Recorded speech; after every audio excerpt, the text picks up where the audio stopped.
Nous allons commencer à faire un dessert. En fait, c'est mon dessert de dernière minute préféré. Une sorte de tarte tatin à la rhubarbe. Mais on commence par prendre un moule réfractaire ou un récipient qui résiste à la chaleur car on va le poser dans le feu ici. Et du sucre de canne ou du sucre et on le fera simplement caraméliser comme il le faut pour relever la saveur.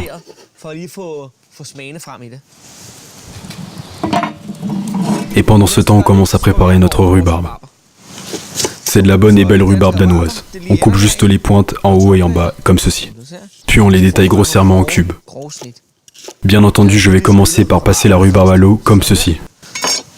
Et la rhubarbe et la vanille se marient à merveille, donc juste une gousse de vanille. On retire simplement les graines et on les mélange à la rhubarbe.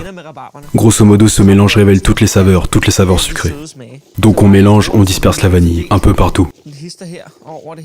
N'oubliez pas de garder un œil sur le sucre ici, c'est ce qui est le plus proche du feu maintenant et caramélise en premier. C'est pour ça que je tourne juste le moule d'un demi-tour ici. C'est bon, très bien, ça prend. Wow, c'est très chaud.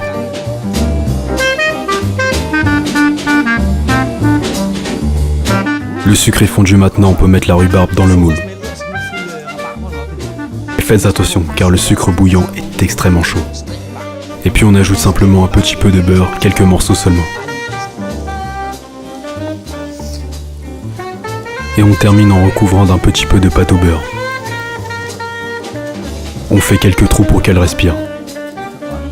Voilà, c'est prêt à être enfourné dans le fourneau.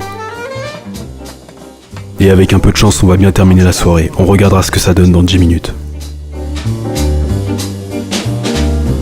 Je tourne simplement le moule en toute fin de cuisson. Et notre tarte tatin est quasiment prête, donc je vais rapidement faire une crème dessert rapide. De la mascarpone, un petit peu de sucre. Un tout petit peu de vanille et un petit zeste de citron. Et voilà, vous avez la rondeur avec la garniture et la vanille, avec un peu de sucré avec le sucre et l'acidité du citron.